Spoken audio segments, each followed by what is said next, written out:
Andy, my dude, have you heard of the magical website builder known as Squarespace? Ugh, not another Squarespace ad. I feel like every podcast is sponsored by them.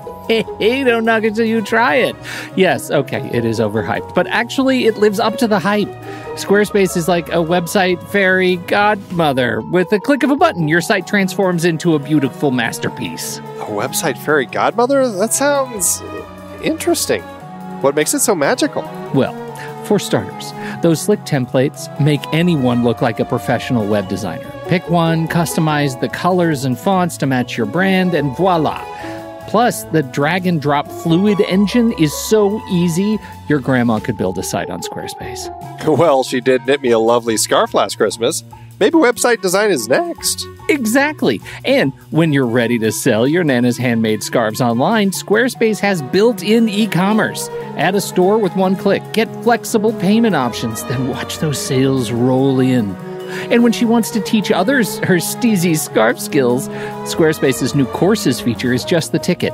Nana can set up her curriculum and enrollments and payments in a snap and become the next e-knitting influencer. Oh, wow, you really sold me with the grandma angle. Sign me up for that free trial. Just go to thenextreel.com/Squarespace and transform your site into a beautiful Squarespace masterpiece. Well, thanks, Pete. Even though it's overhyped, Squarespace actually sounds perfect for Nana's site's needs. Appreciate the warning on the ads, though. I'll brace myself next time I listen to a podcast. Anytime. Let me know if you need any help getting that site up and running.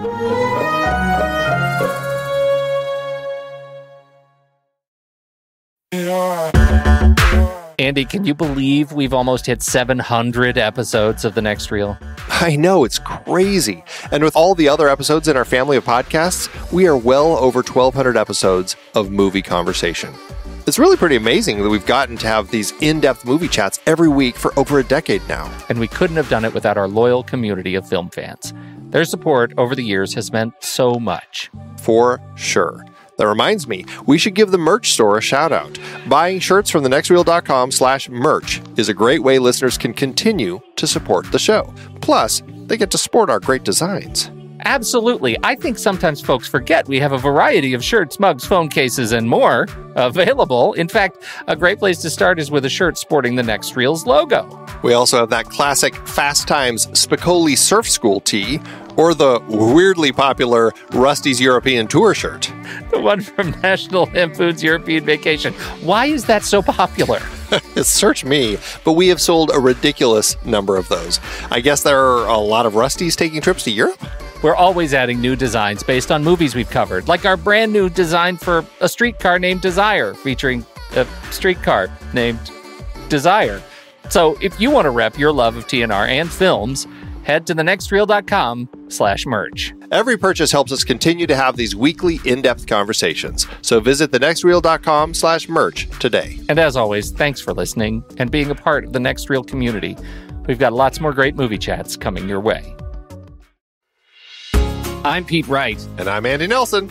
Welcome to The Next Reel. When the movie ends, our conversation begins. In just a matter of seconds, you're going to hear a classic episode of this show from back in the day when we called ourselves Movies We Like. It took us a while to settle into the show's format, so you'll notice some differences as you listen to these episodes. For instance, it takes us a bit of time to actually get into the conversation about the movie. Things like that. But we're still proud of the conversations about the movies themselves, and we think they're worth keeping in the library. So enjoy these episodes from our back catalog. And you can become part of our Discord community, learn more about the show, and find out how you can become a supporting member at thenextreel.com. So thank you, everybody, for downloading and listening to The Next Reel. We appreciate your time and attention, and we hope you enjoy the show.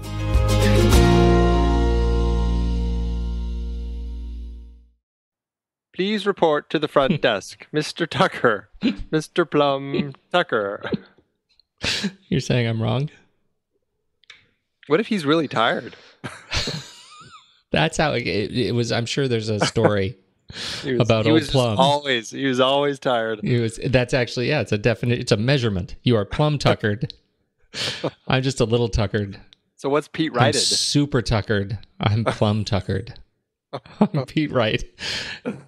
I don't even know. I don't know. I don't have anything for that one. I'm sure Pete righted. I don't. Pete written. Pete written? Right. Oh, I thought it was like copyrighted. Pete righted. You know what it be?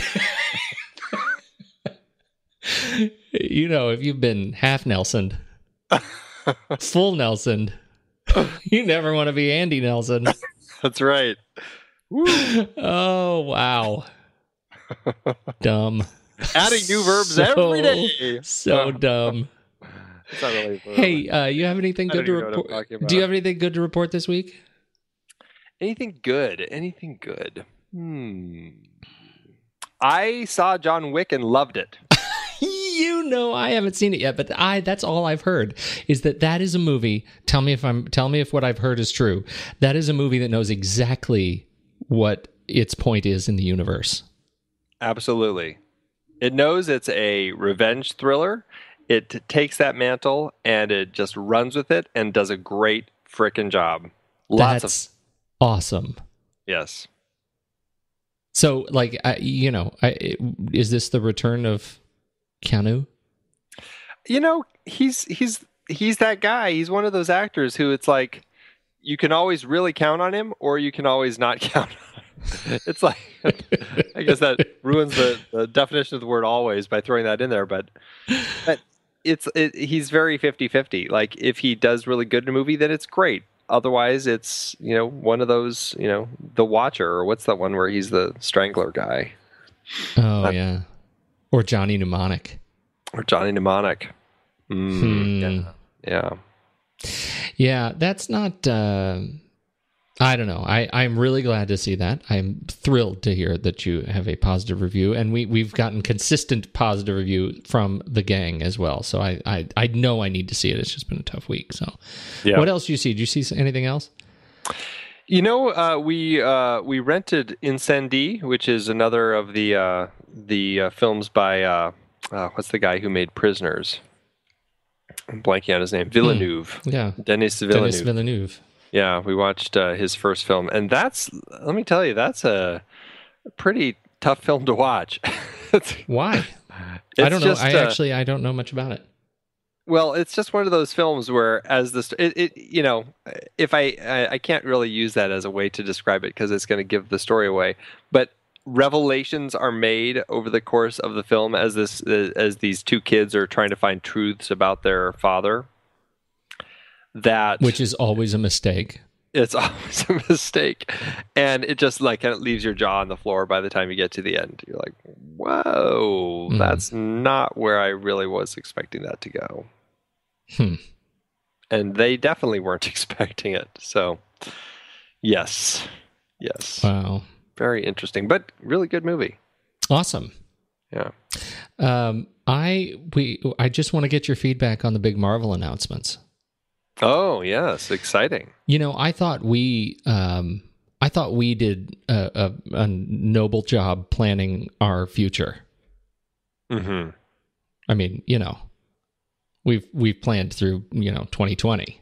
That's right. For every movie that we're going to talk about. But then Marvel has to come out and release their entire lineup for the next 4 years. It's I think it was they heard what we had been up to. Yeah, and they wanted to they needed to up their game. I think it's really interesting. This is what I want your comment on. Isn't it so interesting that we've changed? We've got this now. DC and Marvel are sort of ramping up their, their press to the point where they feel like they need to release the names of all these movies on their lineup for the next 4 years. I mean, I found that really interesting. That is a new thing for us, don't you think? Yeah, and it's it speaks to, I don't know, just I guess the power of buzz as far as what they can ride on in order to get these things made. They build that excitement ahead of time, so the audience is kind of there, and then they can use that to make sure that it's not like they have to worry about financing these films or anything like that. But it can help gauge, what level of budget they're actually going to give to these sorts of projects. Yeah. Is Black Panther the one that people are excited about, or is it that's this certainly other the one I'm excited about? Well, and there was a story, I can't remember where I read it, about some actor who was cast as it was not in the Marvel universe, it was in the DC universe. But he's going to be like a bit player. He has a bit part in the upcoming Batman versus Superman movie, but he's going to have his own standalone film in like 2020 in DC's universe. In the DC universe, right? Yeah. And so the article was very funny. It's like, the next breakout star, ...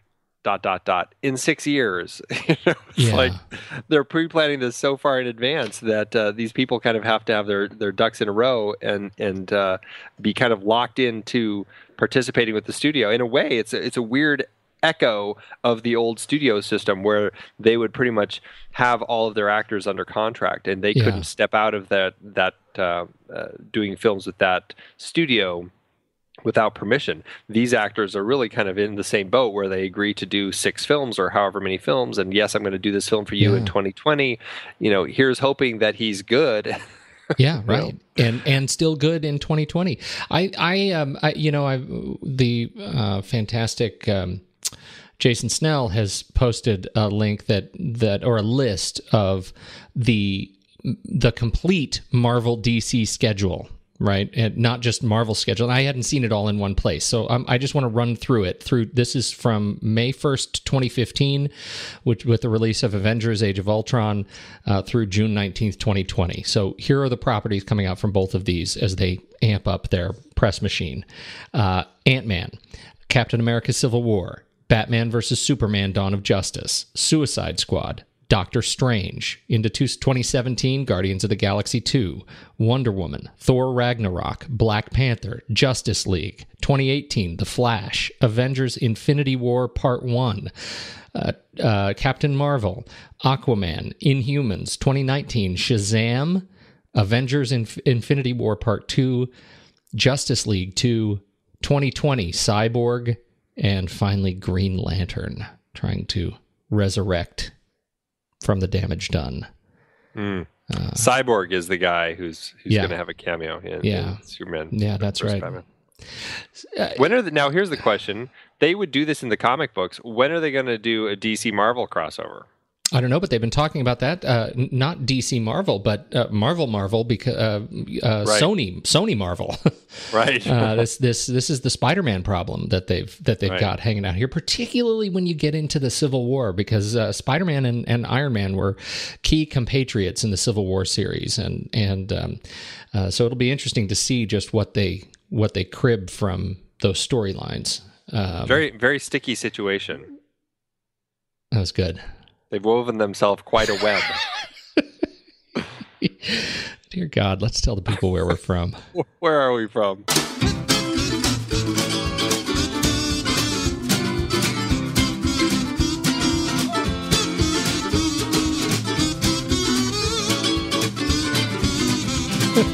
Hey, everybody, it's The Next Reel. Thank you so much for joining us. I'm Pete Wright, and that there's Andy Nelson.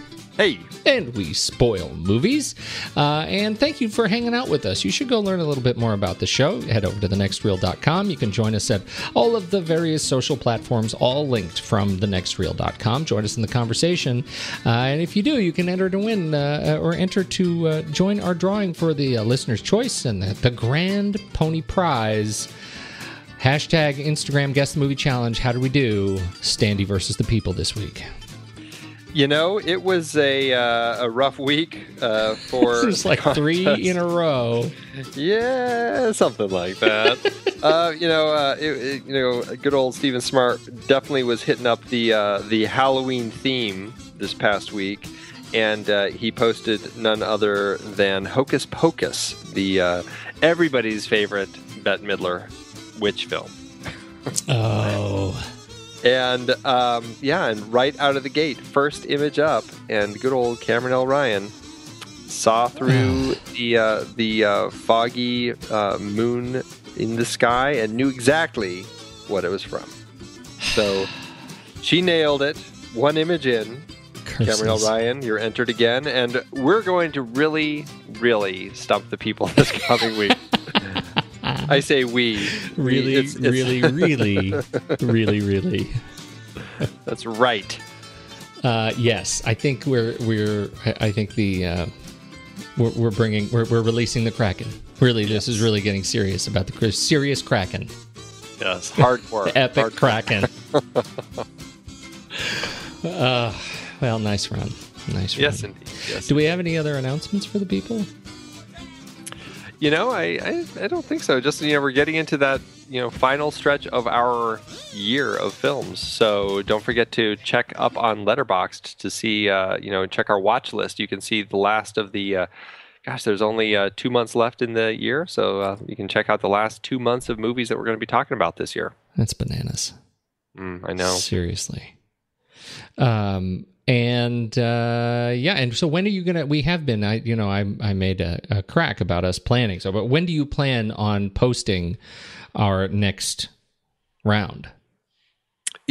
Sometime probably in the next couple weeks, we're going to get at least the first half of 2015 up there on Letterboxd, so people can see what we're going to talk about next year. I'm really excited about 2015. How it's shaping up. There are some series that are well deserved. It's going to be a gnashing and hashing out. Yes, fun year. Some good stuff. Awesome. Let's do trailers.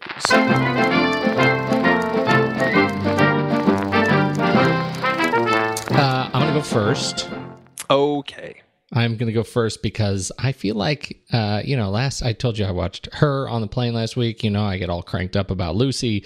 I feel betrayed about Lucy because it's such a terrible movie. But here I have another movie about a relationship between a man and a robot girl. What are the odds? What are the odds? They just keep coming. And so I am very excited about Ex Machina. Ex Machina is the story of a young programmer selected to participate in a breakthrough experiment in artificial intelligence by evaluating the human qualities of a breathtaking female AI who has no skin. Mm-hmm. It is written and directed by Alex Garland, and we like Alex Garland a lot because he's the brain trust behind 28 Days Later and Sunshine, and he's also did The Beach and your favorite Dread. This is his first directing credit. Ex Machina. So I'm pretty excited about that. He also is behind, and this gives me hope, even though apparently the script is in development hell. He wrote the script for Halo, the live-action Halo film adapted from Microsoft's Xbox franchise, which I'm excited about. That's like the first game adaptation that I'm excited about. So he's got some fun credits to his name, movies we have talked about on this show and liked in some way or another. And so I'm very excited about this film. What's your take on it? I think it looks pretty cool, actually. And, it's got an interesting cast. Oscar Isaac with a giant beard. Great big bushy beard. It's a great beard. Yes. And along with his Star Wars 7 co-star, Domhnall Gleeson. They are the pair in this film, and it looks like an interesting pairing, the two of them.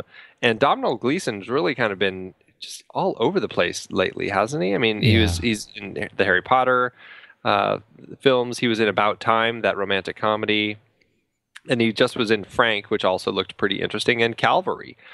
You talked about that trailer a few months ago. And so he's just one of those guys who all of a sudden seems to be popping up all over the place.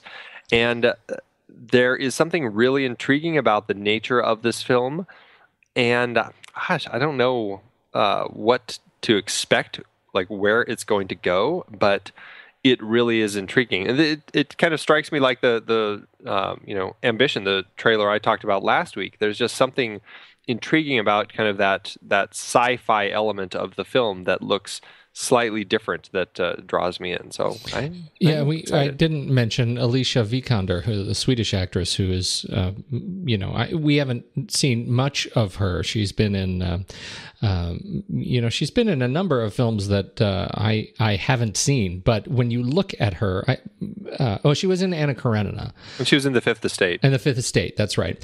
But when you look at her in this movie, and it's hard for me to look at her in any other, promotional still and not see her as the robot.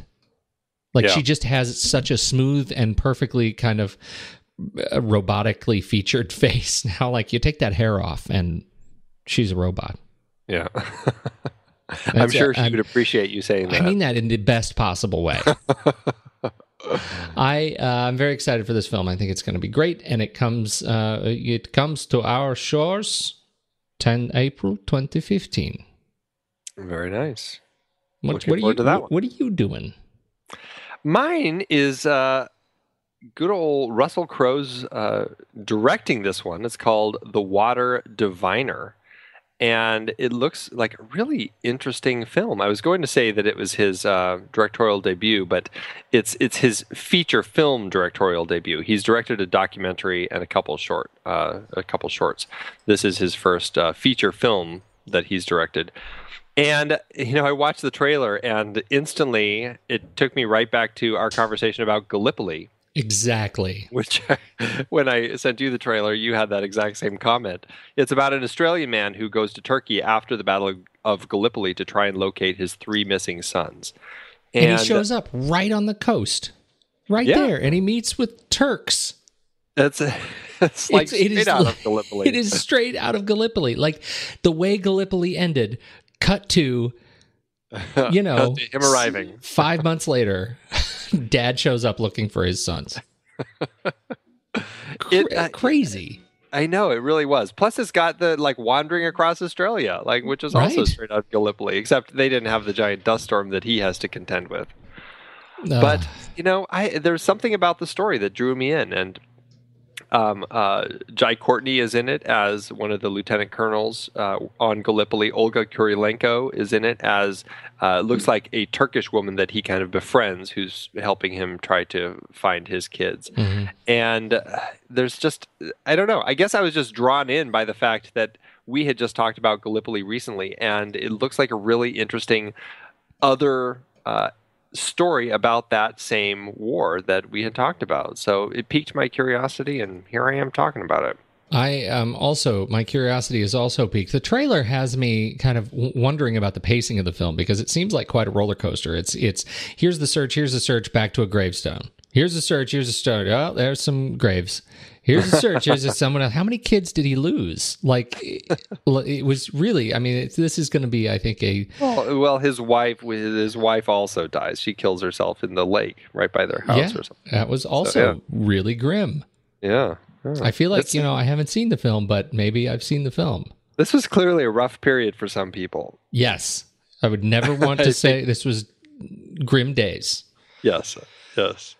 Definitely is. So when does it join us, this film? It's joining Australian crowds. Actually, it's going to open just in time for the holidays in Australia, New Zealand, and Turkey on December 26th. And it's going to slowly roll out across the world into 2015. It does not actually have a release date in the U.S. yet. I'm guessing it's one of those things that once they get the right distributor, they're going to squeeze it in wherever they can. So here's hoping that we get a release date later this year.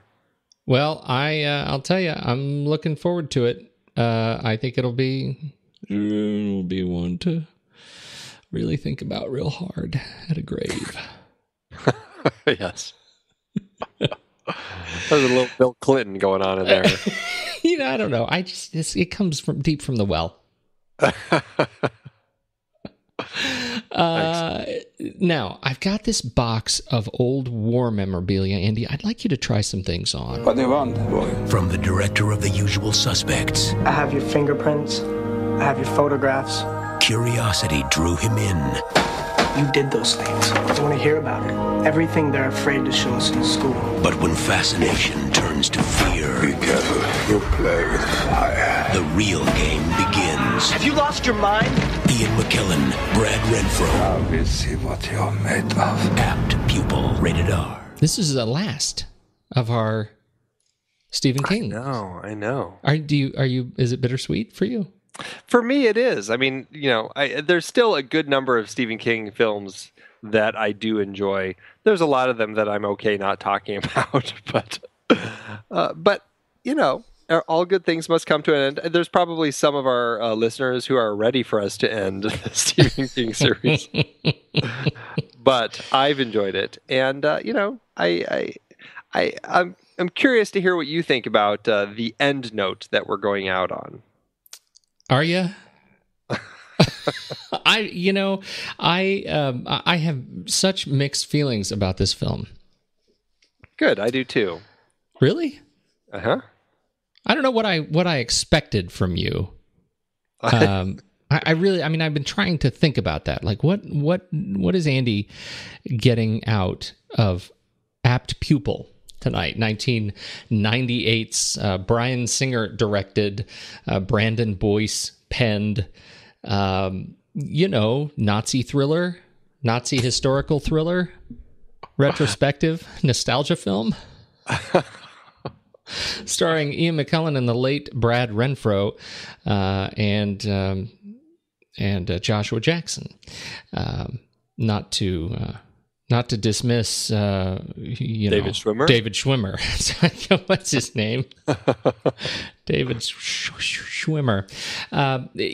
This one is another that comes from Stephen King's anthology, Different Seasons. We've talked about a couple of those already, and it is the tale of a high school boy who blackmails his neighbor after discovering that said neighbor was a member of the Nazi SS. And a horrible war criminal, wanted by Israel, I think, was hunting him, right? Mm-hmm. Yep. And, it is a film that is, on its surface, it deals quite blatantly with, an aggressive, it's an aggressive film of blackmail, of rage, of, it's really grim. It's just really dark. Not as dark as the book, not as dark as the story. But I think culturally what I find really interesting about this film is that it is a story that takes adolescent curiosity to its limits, right? To its emotional limits. Like, we know we go through this phase as young men where we're curious about everything, and we want to see what is it in the world over which we can exert power and strength and muscle. And this is a story I think Brad Renfro does a pretty good job of putting that on display of this sense of youthful immortality that he gets to put pressure on this aged, presumably feeble old man who, and this is his chance to be a big man, to show what he's made of. And so I really like that dance. I'm not sure that the film is architected to the credit of its cultural statement. Does that make sense? Yeah. How about you? I think you're right about the architecture of the story. I am fascinated by the characters and this look at evil and how evil kind of develops in people, and how they turn, and how there also seems to be something innate about evil that is in us that for some people is a stronger draw than others. And I think Brad Renfro, there's something in this young 14-year-old that is already I get a sense of this darkness as he kind of plays this, and this desire to experience and learn some of that the darker stuff, kind of like what you were alluding to. The story, I think you're right. There's a big difference between the book and the film that Bryan Singer ended up directing. That I mean, I know I read the book, and I just remember thinking after I finished it, wow, that was really dark. I can't imagine that ever being made into a movie, because it's hard for filmmakers to make a film that is dark. You really, we've talked about this before, the whole notion of saving the cat and the idea of creating a protagonist that your audience is kind of rooting for. And this is a really tricky film and a tricky story because there's no one to really root for. Right. I mean, right from the start, Todd is not a character that we're really siding with, because here's this kid who's really fascinated by this Nazi war criminal living in his community, who he blackmails into telling him all these gruesome stories. I mean, there's not really anything that we have to like about this character. There's nothing that we have to like about Kurt Dusander, as played by Ian McKellan, even though Ian McKellan just draws you in naturally, and it makes it hard to not like this guy. That's the weird thing about Ian McKellan playing this guy, is he's so good, but he's also so likable that when he gives some of his Gandalf looks, it's like, oh, I kind of like this guy. Wait a minute, he's a Nazi. What am I thinking? Those weird moments, because he's so stinking good. But the story in the book, I think, has this level of darkness that the movie, it's like the filmmakers knew they were making a dark story with a protagonist that we didn't like, with an antagonist that we didn't like. It already makes a very tricky film to tell, because it's hard for the audience to want to sit through that, because there's no one to really latch onto. It's easier in a novel, and in the novel they go much darker. And yes, Bryan Singer and Brandon Boyce pulled back on that quite a bit, and I'm still torn in my head if pulling back in order to make the film was the right thing to do. Probably financially it was, even though it didn't do well at all. But it makes me wonder, like, if they had actually just gone whole hog and told it the way it was in the book, where, we've got Todd Bowden and Kurt Dusander both, without realizing it, they're both killing homeless people. Dusander is regularly killing cats. Bowden and homeless vagrants. I mean, it was really, exactly.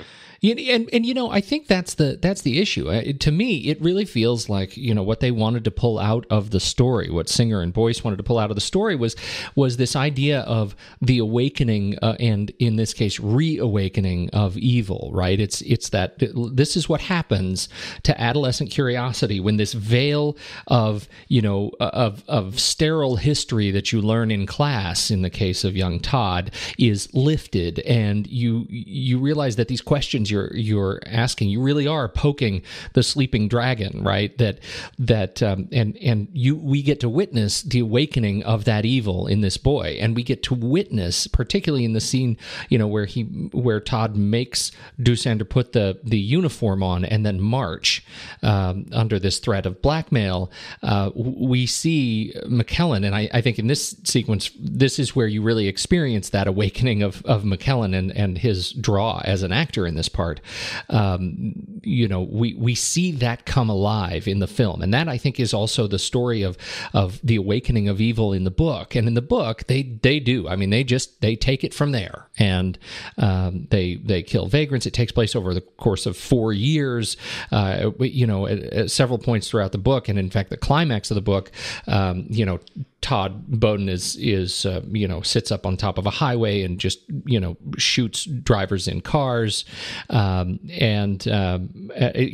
eliminated a lot. It is significantly different, but I think what they were going for was trying to find what that essence is, and if you get. I feel like if we had Bryan Singer here and asked him, what do you think is this core?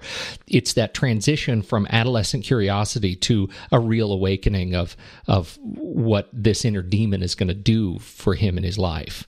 And I think I'm with you. I mean, I almost feel like I wanted it to be more aggressive and see more out of this, because as it was, it felt like it was paced almost too quickly for such a story for me to really feel attached to the narrative, and Apart from a few, I think, blisteringly solid sequences, it's a little bit disjointed, and I think you bring in Edward French, and it just sort of falls apart for me. I mean, I was not happy with the end in particular. Yeah, it is an interesting end in the fact that we do see, as you were just saying, it's the evolution of evil within this kid. And I mean, he already starts, there's already this darkness in him. I mean, right from the beginning, he is ready to blackmail this guy. Yeah. And so, I mean, right from the beginning, like the opening credits, he's ready to blackmail this guy. Like, there's no breathing room in this film. Right. I mean, it starts with him. I mean, aside from the actual credits of him researching, then it's like him on the bus, and he sees him, and then I mean, we get the title card in there a month later, I guess, but still, it's like it happens next so thing you know, fast. he's in his living room and he's blackmailing him into doing this. It's like, wow, okay, so that was very quick, and it just doesn't. There's not enough build, I guess, in the way that it does end. I do like the idea that they were going for of creating of basically this awakening, because I mean, it's an interesting way to end it, because I will say it is a very dark and frightening kid that Todd Bowden is at the end of this film.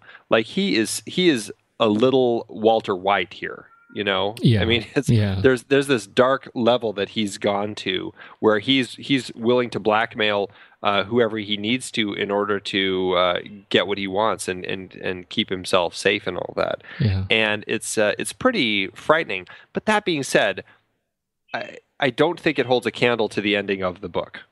No, I don't either. I don't either. There's something about that place where he takes it, where he actually goes out with the gun and starts shooting people off the kind of the overpass or whatever it is, and then has that kind of showdown with the cops. And is rightfully killed. Yeah, do you know what I mean? Down. Like, there's something about that that feels more like a redemption, particularly in a story in which there are no characters for you to root for, as you brought up. Right. Because now we're left in a place where this kid is he's out there now. It's like watching the birth of a serial killer. Yeah. And not having the justice, not having them caught. It's a very dark place for this film to end. I mean, it's very dark, and it's an interesting character study, but I don't think it makes for an enjoyable film to watch. Wait, say that again? It's an interesting character study, but I don't think it makes for an enjoyable film to watch. Oh, God. Man, I must have heard you wrong, because I thought you said it's an interesting character story, but I think it makes for an enjoyable film to watch. Oh, no. I definitely don't think you just had a stroke. What? I think I'm right with you. And this is one of those films I was a little bit, I felt a little bit burned by, because my memory of it was much better than this recent view. It was just not. It was just not as strong as I remembered it, and even the ending. I mean, just the way it ends, where there is it is a redemption story for evil. That he gets, he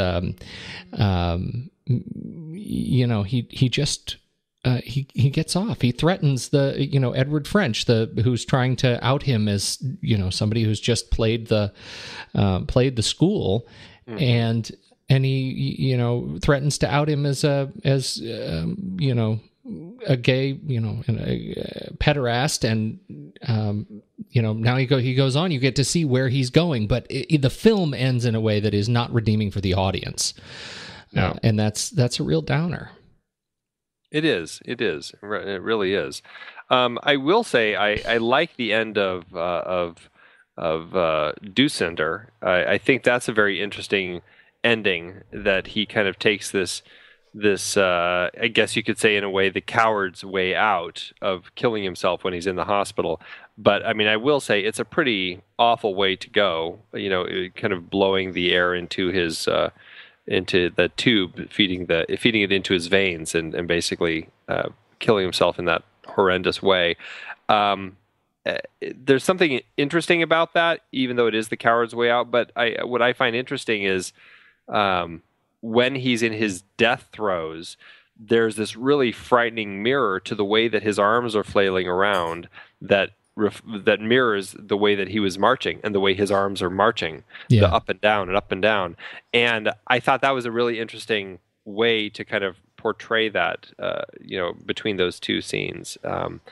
Even if, I don't know, it's an interesting death scene.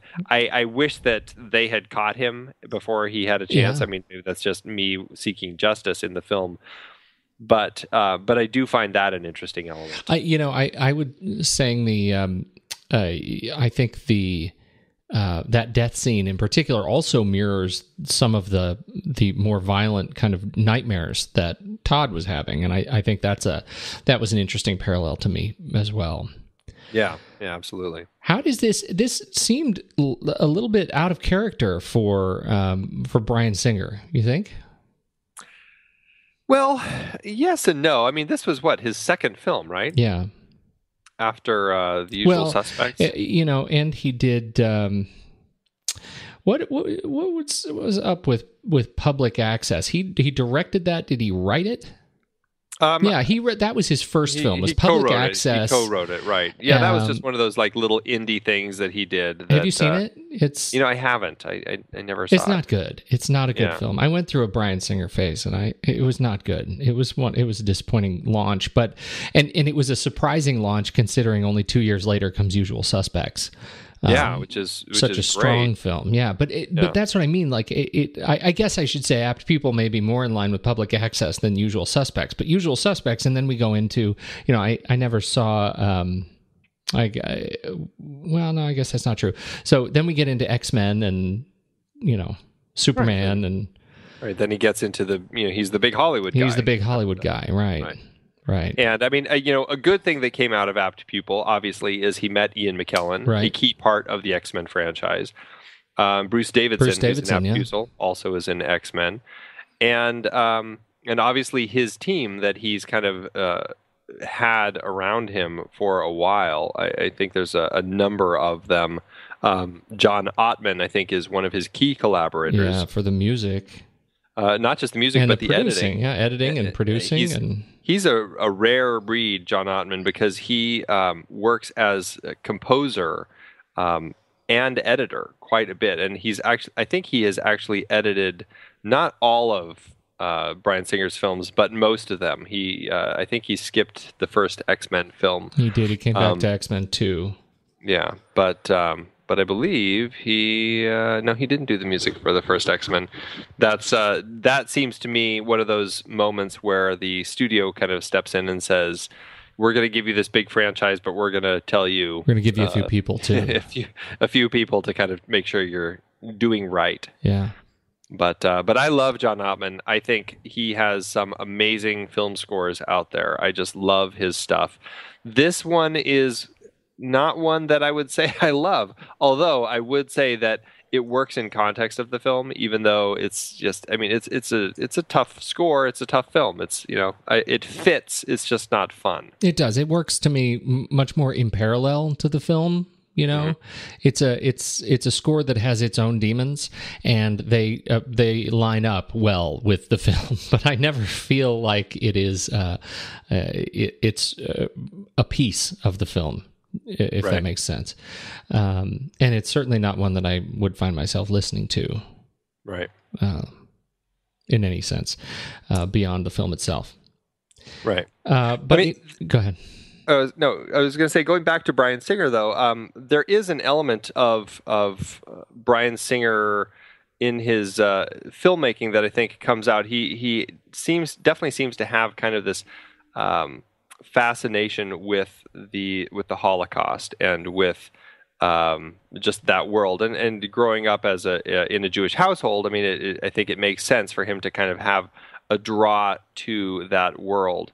And Valkyrie is another really interesting look at that period in time that we hadn't seen before. I mean, I had never even heard about that story before, but I find it a really fascinating film, definitely superior to this film. Mm-hmm. But I do find it does seem like there's something that he's drawn to in the nature of evil, and he actually even said that you could. It doesn't have to be a film about this Nazi living next door. He could have been somebody from one of these other horrible regimes in the world that could have been living next door, and that's that would have been fine, because the point was just this discovery of evil and then this exploration of it, which I think is a really interesting way to look at this. That you certainly could take him out, and you could put somebody from the Far East who is torturing their people, and you could have the same story. It's very interesting. It is interesting, and now that you bring that up, beyond the fact that we open X-Men in a very similar and unexpected origin story. We keep coming back to that setting. Yeah. It's definitely something that obviously figures prominently in his life, and something that he wants to explore and look at. Sure. We've talked a little bit about Newton Thomas Sigel. I think it's Siegel. Is it Siegel? There's no E in there. Sigel? Sigil? Sigel. I think that's how he does it. I'm sure that is. Last time he called. Sure. Yeah. He did Drive, cinematographer on Drive. Right. This was definitely not one of his earlier films. He's been around for some time, but I think this was his first as cinematographer for Bryan Singer, if I'm not mistaken. No, he did Usual Suspects. That's right. In any case, what do you think about the camera? I go back and forth with it. There are times where I think it's works really nicely, and it pairs really nicely with the production design as far as the color palettes that they use in certain scenes. There are times when I think it's just being too clever unnecessarily. And some of it is some of the overhead shots that they come back to time and again, like in the basketball court, or there's another couple times, I can't remember, where they're directly overhead, and I'm just like, I don't really know what the reason for that is. I'm not really sure. And to me, it felt like I don't know if I would be putting that on Siegel, because he has been around for quite a while, or if it's something that is kind of a Bryan Singer young filmmaker still trying to figure out how he wanted his films to look, and just kind of exploring with it quite a bit, and just seeing, does this work? Does that work? Let's do something really interesting here. Mm-hmm. Even if it, in retrospect, wasn't something that made sense in context of the film. Yeah, it's interesting. I think he's got an interesting sense, particularly in the kitchen. That's a key set in this film, in Dusander's kitchen, and there are a couple of really interesting framings that I think you may be alluding to. But this where we see Dusander, particularly when he puts on the uniform, and he's got the frame of the door behind him, and he's got the frame of the film around that, and it's like this, and the ceiling in the room beyond is a series of boxes, and we have this really wonderful set of parallel lines that completely frame Dusander in this helmet, and it's just a really great image, and it's just this slow zoom, and then he turns. It's just very, very strong right angles everywhere, and I really enjoy that. And then I was going through looking for some good stills for our images for the website, and I start noticing, like, anytime we have a character sitting down, the camera is placed at exactly the same sort of 20 degrees off angle. It's very kind of broadcast news setup, where the camera is at exactly the same eye level, exactly the same off angle from character center, and it ends up being really repetitive, from sitting in David Schwimmer's office, to sitting in the park outside, to sitting in the chair at the kitchen table, and it ends up being sort of visually so repetitive. that I go from being really kind of entranced by these interesting framings to being sort of bored, by it. And it's not very consistent for me. Yeah, there is something that it does feel like we could be doing something else here. Yeah. Just Yeah. trying something, just anything else. I think that as the film moves on, though, they do end up capturing more interesting tension between, the young and old, and one of the things I kept just sort of noodling on was this idea that we're unleashing. We're living in sort of a contemporary sense of evil, but we're unleashing a deeply historic evil, and one of the, I think, lessons, as uncomfortable as it is that this film sort of maybe unintentionally makes, is, what really history really will teach us nothing, and these characters once again are a demonstration of just the repetitive nature of humanity, and I think they capture that well, particularly as the characters start to test one another and try to take ownership of the relationship, and that's a piece that I think it ends up being framed really well when Doosander finally unleashes on him, and then they establish their sort of careful détente over as Todd begins to fail school, and Doosander steps in as the fake grandfather, and reaches this accord with the guidance counselor that he'll help him get the work, he'll help Todd get the work done, and that ends up sort of taking us to a new level of these characters testing themselves. And I think that intensity that builds there is really interesting. For me, unfortunately, it's not enough to save the overall experience of the film. Yeah, I agree. There is something interesting about the nature. Something you said triggered this in my head, but the nature of copycats and being a copycat, and looking at copycat crimes and why they happen. It's clear, there's somebody who commits a crime. In this case, it's Doosander in with his all the crimes he committed as a Nazi. But then Todd Bowden, what often happens in copycat crimes is the person who ends up copycatting has something inside of them. They just don't know how to get it out, and it's almost like they're looking for somebody to unlock it, or they're looking for that thing. And there is that trigger that he finds when he starts learning about the Holocaust, and then he finds this guy living in his neighborhood, and it is that kind of frightening key that unlocks him, that opens his door and kind of allows him to kind of step out and start doing some pretty frightening stuff. Yeah, truly.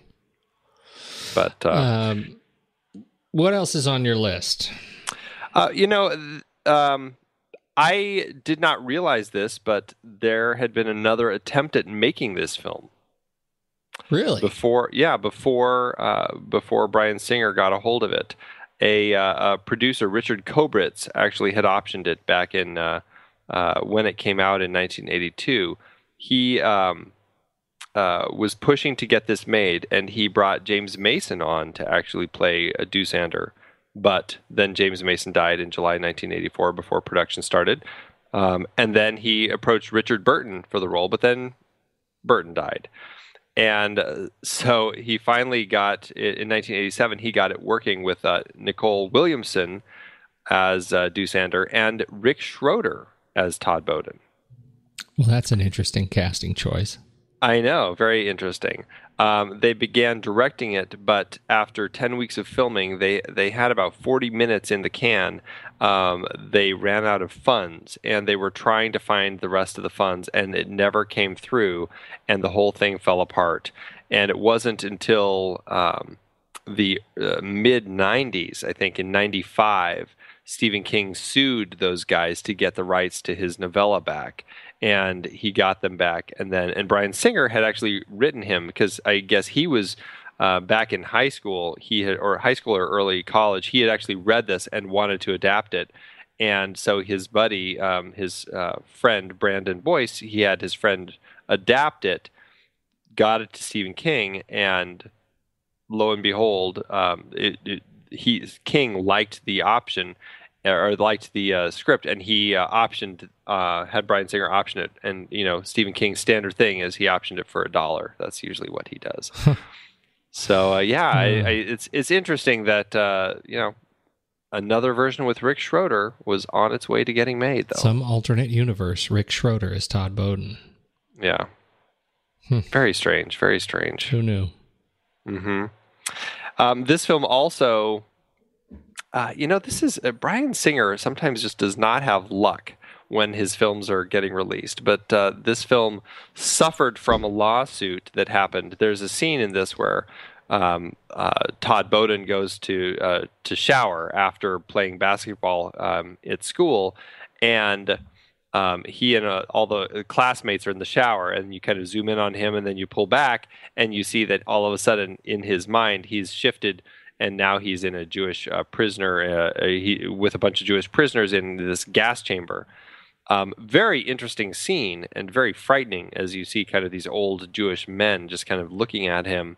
But from filming that scene, a number of extras who were young, all underage, 14, 15, 16, filed lawsuits saying that Bryan Singer forced them and some other extras to strip naked for the scene.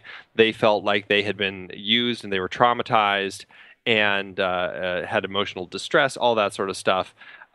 It ended up going away, but it's just one of those kind of strange things that it's happened a couple times in some of Bryan Singer's films when they're getting released, and I don't know if it's because he is a gay filmmaker or what, but that was a problem when this film came out, and they actually had to go back.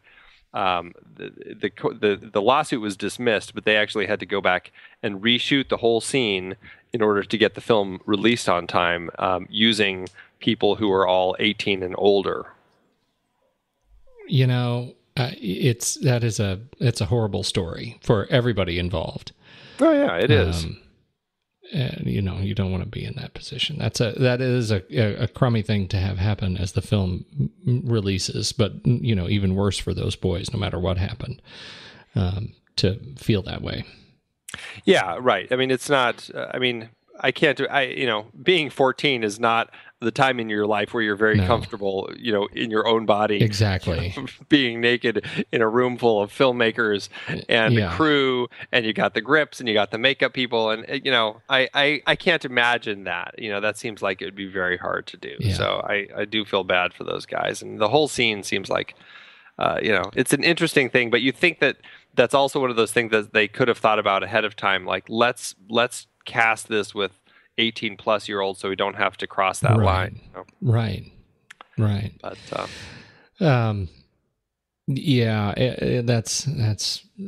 that's a challenge. I feel like we just need to say a little bit about Brad Renfro, who ended up having a short career. And it's funny, as I look at his films, I have not seen very many of them. He had 28 credits before he died of what I understand is overdose in 2008. Yeah, 25 years old. 25 years old, had a very difficult young life, dealing with drugs and tried to steal a yacht. Just a series of really bad decisions, and was lost. And it's interesting to watch this film, knowing how his story ended. Yeah, to me, I find that an interesting parallel to his discovery of his own, I should say, lack of invincibility. Right. You watch him in interviews talking about his experience on this film and that sort of youthful exuberance about, being in a film like this and knowing full well that, this is not a movie for those of his age, because those of his age would never understand what a film like this. I barely understand what this film is about. Well, and this coming just a few years after he did Sleepers, which is another really difficult film with dealing with just child abuse and child molestation. Horrible. It's like, those are two really difficult films for him to have been in back to back that clearly from a young age. And I mean, geez, even before that, The Client was, he was involved in he witnessed a guy kill himself. That was kind of a difficult thing for him to jump into right out of the gate. And The Cure is the one where his friend is dying of AIDS, and it's just like he had a string of really challenging roles as a young kid, and clearly there was some darkness that he was drawing from there, and it's really rough. It is. It was really rough, and it was that's a hard way to live and a hard way to go. Yeah, that's all. Do you have anything else you want to talk about before we jump into dollars? All the dollars that this film made? All of them? All few of the dollars. I don't think so. I think I pretty much hit everything. But I think the last thing I would say is this was one of the 3 films that were adapted from different seasons. And the others being Stand By Me, which we obviously talked about, and Shawshank Redemption, which we'll hopefully talk about one of these days. But the fourth one, as I recall, I mean, do you remember the fourth story in different seasons? Because it's not ever been adapted, and my recollection of it is it's just not one that I think would ever work. It was called it was the breathing method. Breathing method, right? Oh man, what was it about? Wasn't it like some a lawyer who ends up joining this weird men's club where they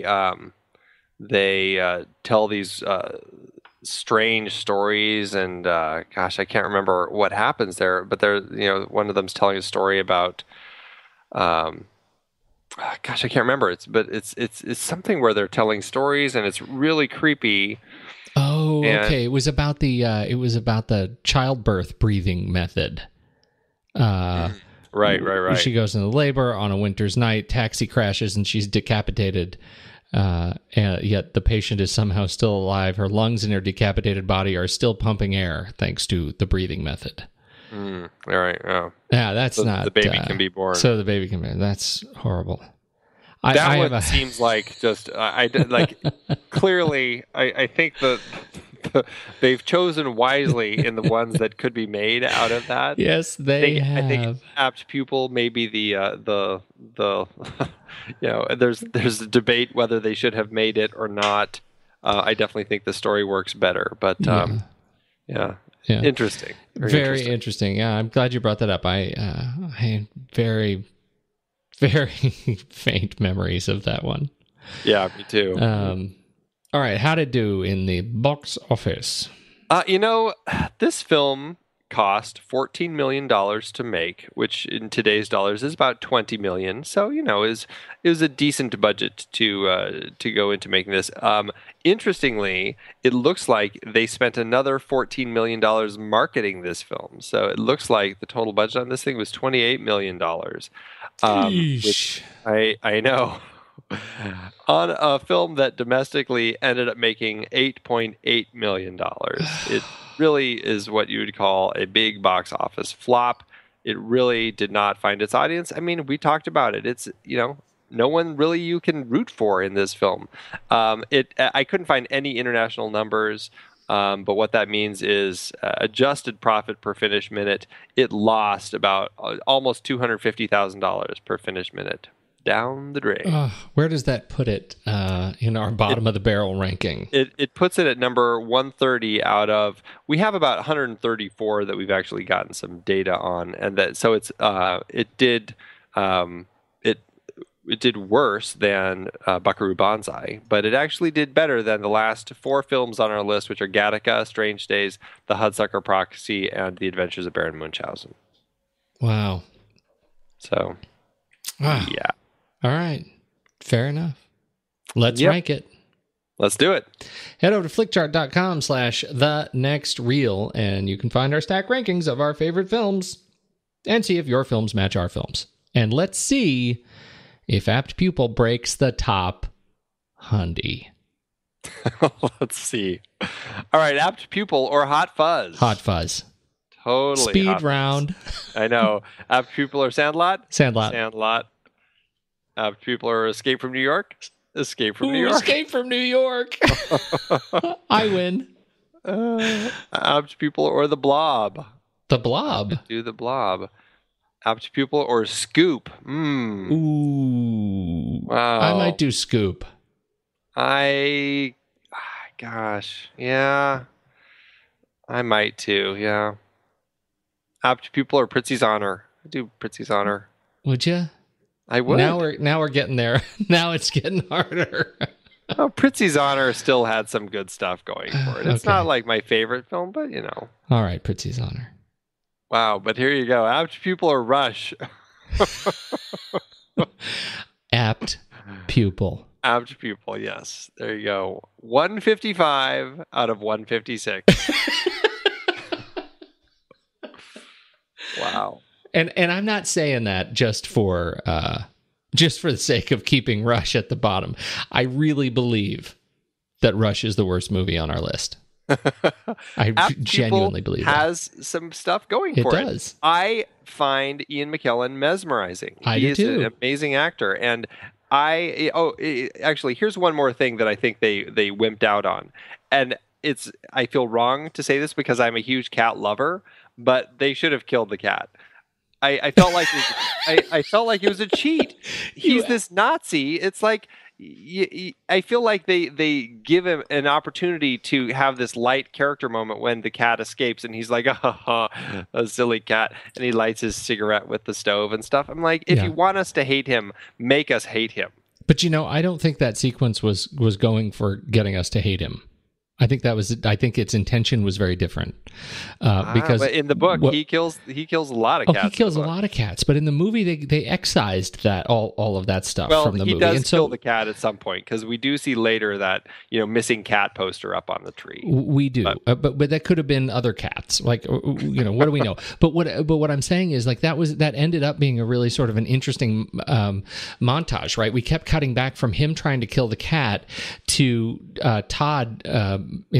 Coming out of the basketball court with the bird and the broken wing, right? And what we come away from that sequence, we see Todd actually kill the bird, and Doosander not being able to kill the cat in that sequence, right? And I think that at least I walk away from that sequence saying, look, this is youth discovering its own evil and strength, and this is an old man who is trying to find his but losing it, right? He's on the end of he's at the end of his road, and Todd's just at the beginning. And see, I would have liked to see the cat get killed because I think it's also interesting how, in my head watching this film, I don't think Doosander had been doing any of this up until Todd reintroduced this element into his life. Maybe that's just me reading I totally agree with you. This was a reawakening. Right. And so for me, I think it's a really interesting moment where I would have liked to see both of them now all of a sudden crossing that line and kind of the evil is awakened in both of them. And I don't know. But do you think when we see Doosander kill the guy at the end that it would have been as strong? Yeah. Yeah. Going from a cat to a person is still there's still a big step there. All right, fair enough. Where do we go from here? This is the end of our Stephen King. So what comes next? Yeah, this was the big finale, and we're going to our listener's choice. Jeremy Wickett picked for us none other than Albert Brooks's "Defending Your Life." I know you're pretty excited. I'm pretty excited about this one. This is a feel-good movie of my youth. I'm excited about this. I haven't seen it probably since then, and so I'm curious to revisit it. Good. This will be a good chat. Yeah. Good chat. I think that's it. I don't have anything else. I gotta go to bed. All right. I've got this bird that just flew in through my window. You can't, there's no way for you to counter, I've got to go to bed and look good. There's no way you can do that with this movie. There really isn't. No. It was bad. It was bad. Good night, you horrible person.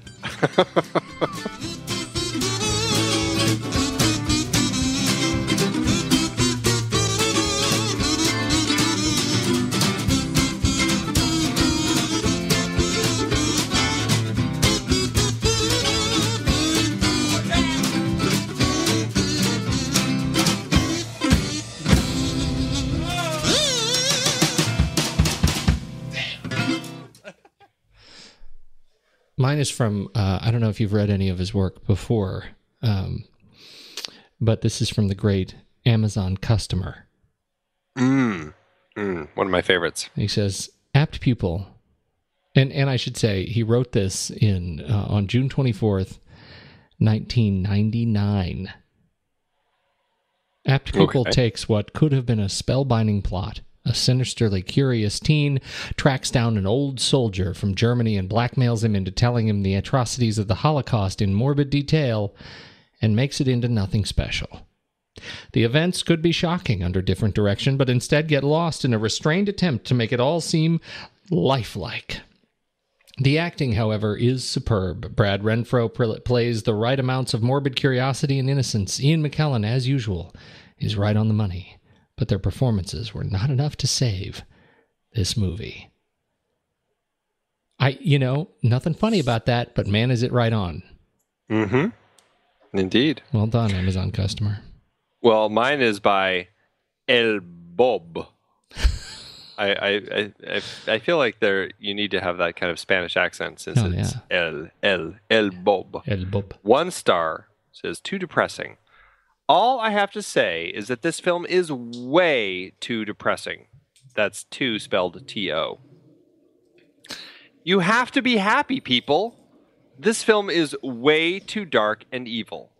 How can anybody like horror?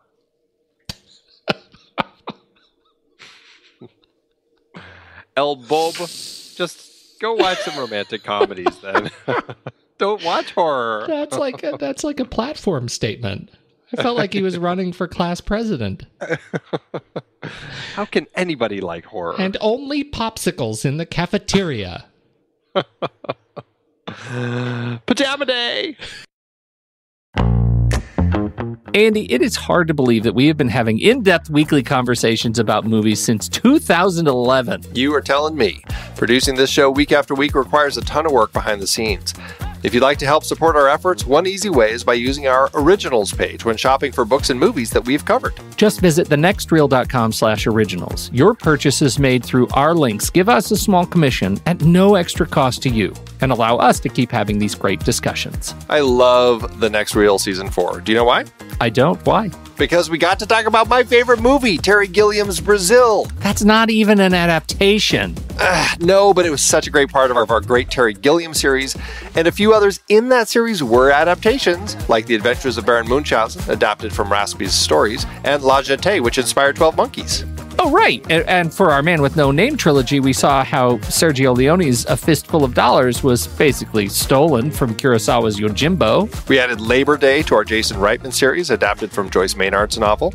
Oof, there's one we'll always regret. Our big Stephen King series covered adaptations like The Shining, Cujo, Christine, and Stand By Me, great horror and coming-of-age tales. Another Coen Brothers adaptation, too. We got to talk about how they turned Homer's The Odyssey into Oh, Brother, Where Art Thou? For our holiday series, we did The Bishop's Wife and The Poseidon Adventure. And who could forget seeing Alec Guinness in the adaptation of Kind Hearts and Coronets during our series dedicated to him. We really need to do more of his films. Truly.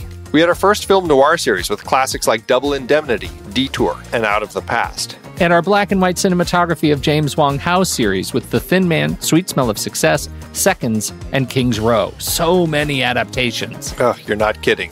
Dive deeper into these originals and more at thenextreel.com/originals. Every book you buy helps support our show. Get the full list at thenextreel.com/originals and start reading today.